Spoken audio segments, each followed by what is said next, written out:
মিম বুতুড়ি বাবু চোরাকে নিয়ে কোথায় গেল? শ্বশুর বাড়িতে। কোথায়? মিমের বাপের বাড়িতে। বাপের বাড়িতে গেল, অথচ কেউই বাবুকে বরণ করতে আসলো না, একটা আশেপাশের মানুষ পর্যন্ত দেখতে আসলো না। গ্রামের বাড়িতে আমরা সাধারণত দেখি নতুন বউ জামাই গেলে অনেক মানুষ ভিড় করে দেখতে আসার জন্য। তো আসসালামু আলাইকুম, আর একটি নতুন ব্লগে সবাইকে স্বাগতম জানাচ্ছি। ছোট্ট একটা লাইক দিয়ে পুরোটা ভিডিও দেখে নেবেন। আপনারা একদমই লাইক দিতে চান না, প্লিজ লাইক দিয়ে দিবেন আর চ্যানেলটিকে অবশ্যই সাবস্ক্রাইব করে নেবেন। তো মিমবুতরি নতুন জামাইকে নিয়ে কোথায় গেল? ছোড়া কাম, ওই যে বাবু চোরাকে নিয়ে চলে গেল বাপের বাড়িতে। আর ওই বাবু চোরা গাড়ি থেকে নামবে, তাও কি মাইক্রো করে গিয়েছে, ওনাদের পার্সোনাল গাড়িতে করে ওনারা গিয়েছে। আর নামা মাত্রই বাবু চোরা ওই মিমের ব্যাগ নিয়ে পিছে পিছে ঘুরতেছে। আর ঘুরবে না কেন? কারণ বিয়ে তো করেছে, বউর টাকা ইনকাম করবে আর সেটা খাবে। আর সেজন্য তো বউর পিছে পিছে অবশ্যই বউর পার্স নিয়ে ঘুরতেই হবে, এটাই স্বাভাবিক। তো সেটা তো আমরা দেখেছি। অথচ গেল, কিন্তু তার দুইটা ভাবির একটা ভাবিও সামলে আসলো না। আর নিজেরাই সেখানে গিয়ে ওই যে আছে মাক্ষী, মাক্ষী তো যেখানে থাকবে সেখানে তো যেখানে না সেখানে মাক্ষী থাকবে, বদাবাবু এই দুইটা তো থাকবে, আছে সাবিনা, সাবিনা নূরও ওখানে আছে। তো গেল, দেখলাম যে কি 3-4টা বেলুন দিয়ে একটা দড়ির মধ্যে রশি ঝুলিয়ে রেখেছে। তারা বাবুকে বরণ করবে, একটা গেট দিয়েছে, এটাকে নাকি গেট বলে। কি আরেক দিল একটা শরবত, ছোট ছোট 2টা গ্লাসে করে কাঁচের শরবত দিল। তো এটা দেখে তো আসলে আমার খুবই হাসি পাচ্ছে, এভাবে নাকি কেউ নতুন জামাইকে বরণ করে। আর নতুন জামাই বউ যখন আসে, গেটের সামনে মানুষের ধর বাঁধা থাকে, বিশেষ করে গ্রামের বাড়িতে তো আরো অনেক বেশি মানুষজনের ভিড় থাকে।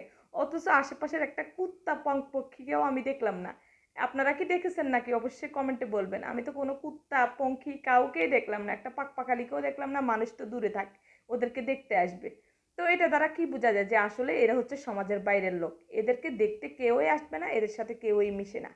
তো নিজেরাই বোনেরা মিলে আর 2টা ভাবি, আপন মানুষ ভাবি, ভাবিরা সামনে আসবে, ভাবিরা মিমকে জড়ায় ধরবে, জামাইকে বরণ করবে, সেগুলো তো একদমই না।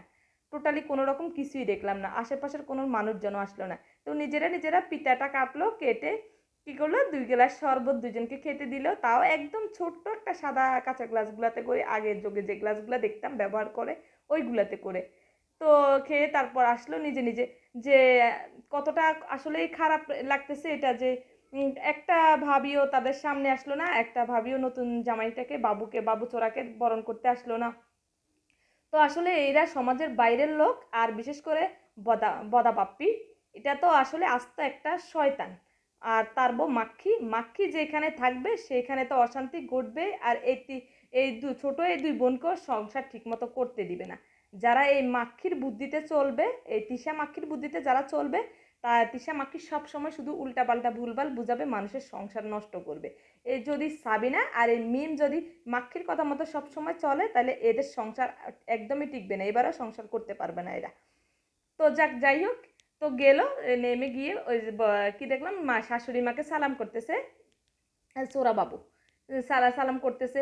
অথচ তার খুকিও একবারও মিমের সাথে দেখা করতে আসলো না, তার ভাবিরাও তার সামনে আসলো না। তো এটা কত বড় লজ্জাদায়ক এবং কত বড় একদম খারাপ চোখে দেখা যায়। যে যদি তারা ভালো মানুষ হতো, তাদের সাথে ভালো রিলেশন থাকতো, তাহলে তো অবশ্যই ভাই ভাবিরা তাদেরকে বরণ করার জন্য অবশ্যই সামনে আসতো। যেহেতু এদেরকে দেখতে পারে না, আর আশেপাশের ঘর থেকে কোনো একজন মানুষজন আসলো না, শুধুমাত্র কি 2-4টা মনে হয় মানুষ ছিল, ওই যে আদরি ব্লগের, ওই উনাদের কাছাকাছি আদরি ব্লগের চ্যানেলকে প্রমোট করে দিবে বলে উনাদের বাড়িতে গিয়ে বসে বসে মাথার উপরে খিচুড়ি খেয়ে এসেছিল এই মাক্কি আর বদাবাবু খেয়ে আসছিল। তো দর্শক, আমি তো হাসির জন্য কথাই বলতে পারতেছি না। আপনারা অবশ্যই কমেন্টে বলবেন আপনাদের কি হাসি পাচ্ছে নাকি এরকম হাঙ্গা দেখে, মিমের এরকম হাঙ্গা দেখে আর এরকম জামাই বরণ দেখে। আমার তো খুবই হাসি পাচ্ছে যে আসলে ওদের একদম লজ্জা শরম কোথায় গিয়েছে, ওদের 3 বোনের। আর 3 বোন এমন 3 জামাইকে, বেকার জামাইকে বিয়ে করেছে, যে 3 বোনের জামাই ওদের পিছনে পিছনে ওদের মানি ব্যাগ নিয়ে, কি বলবো, সরি, ভ্যান্টি ব্যাগ নিয়ে ঘুরতেছে। তো এইসব দেখে আসলে হাসি পাচ্ছে যে আসলে আমরা কোন সমাজে বসবাস করতেছি।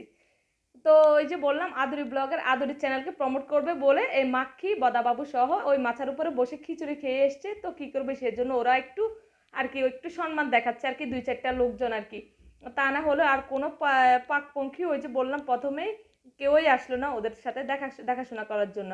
আর এর মাঝখান দিয়ে হচ্ছে মিম তো আসলেই বিয়ে করেছে, অনেকের গলায় ঝুলতে চেয়েছিল মিম, কিন্তু দেখলো যে না আসলেই বাদুড়ের গলায় ওই যে বলে মুক্তঝরে কোনোভাবেই সে পারলো না কারো গলায় জুটতে। কেউই তাকে এই মেয়ে সহ আবদিয়াকে সহ কেউই মেনে নিতে পারছে না এই ঠোঁট উঁচাওয়ালা দাঁত উঁচাওয়ালা এই কালো মিম্বুতুড়িকে। আর একদিক দিয়ে মেকআপ সুন্দরী আর কি, ওই মেকআপ করলেও সুন্দর হয় না, এতটা এই চামড়া কালো পদ্মাচরের বাইদানি মিম বুতুড়ির। কেউ এই কারো গলায় ঝুলতে পারলো না, তো লাস্ট পর্যন্ত সেজন্য কি করলো, এই ছোড়া বাবুর গলায় ঝুলে পড়লো। যখন ছোড়া বাবু এই মেয়েকে নিয়ে যাকে মেয়েকে মেনে নিয়ে বিয়ে করলো এই মিম বুতুড়িকে, তখন বললো যে যাক এতদিন তো অপেক্ষা করেছি, কেউই বিয়ে করতেছে না, কি করব আমি বসে বসে খাওয়ালো, তারপরেও ভালো আমার মেয়ে সহ যদি মেনে নেয় আমাকে, তো যাক এক পর্যায়ে সেটা আমরা দেখেছি, ওদের বিয়ে টিয়ে হয়েছে, অনেক হানিমুন হয়েছে, বাসর হয়েছে, যেটা পাবলিক প্লেসে ওরা দেখিয়েছে অলরেডি। আমরাও দেখে অনেক হাসাহাসি করেছি, মানুষজন অনেক হাসাহাসি করেছে, কমেন্ট বক্সে নানা ধরনের কথা বলেছে অনেকেই। তো এক পর্যায়ে কিন্তু দেখলাম যে একটা ভিডিওতে ওদের এই যে প্রায় আজকে গতকালকে রাত্রে যে ভিডিওটা দিয়েছিল, এটাতে কিন্তু এই ছোড়া বাবু কিন্তু ইয়েকে আবদিয়ার যে বাবার দায়িত্ব পালন করবে, সে এখন এই নতুন অবস্থায় আবদিয়ার সাথে এতটা খারাপ ব্যবহার করতেছে, সে আবদিয়াকে টেনে টেনে নিয়ে যাচ্ছে, একদম টানতে টানতে আবদিয়াকে নিয়ে যেতে চাচ্ছে। তো এক পর্যায়ে যাক সেটা কিন্তু পরে ওরা সামলিয়েছে, এটা কেটে দিয়েছে ভালোভাবে, পুরোটা আর ওরা শেয়ার করেনি, দেখায়নি। তো ওদের জামাই বরণ কিরকম লাগলো, ওর ভাবিরা ওদের সাথে দেখা করতে আসলো না, 3 বোনে মিলে বাপের বাড়িতে গেল, বাপের বাড়িতে গিয়ে রেঁধে বেঁধে 3 বোনে মিলে খাচ্ছে, সংসার করতেছে। তো এটা কিরকম, বাপের বাড়িতে যাব 2-4 দিনের জন্য বেড়াতে, ভাই ভাবির সাথে ভালো সম্পর্ক থাকবে, ওরা আমাদেরকে রান্না বান্না করে ভালো মন্দ খাওয়াবে, আর নতুন জামাই নিয়ে গেলে তো কথাই নেই, পোলাও রোস্টের গ্রানে মানুষজন দেখতে আসবে, কত আনন্দ উৎসব হবে। তো সেসব তো দূরে থাক, কী করবে, এখন দেখলো যে ভাই ভাবি কোনোভাবেই সামনে আসলো না, কোনোভাবে ওদেরকে বরণ করতেছে না, ওদের সাথে কোনো ভালো রিলেশন নাই, মানুষজন দেখা করতে আসছে না, তখন এক পর্যায়ে লজ্জা পেয়ে গেছে, নিজেরা এখন রান্না বান্না করে নতুন জামাই সহ ওইখানে খানা বানা খাচ্ছে।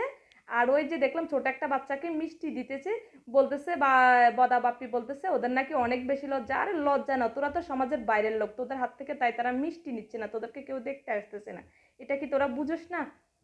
তো কেমন লাগলো আজকের ভিডিওটি আপনাদের কাছে অবশ্যই কমেন্টে বলবেন, চ্যানেলটি সাবস্ক্রাইব না করে থাকলে অবশ্যই সাবস্ক্রাইব করে নেবেন।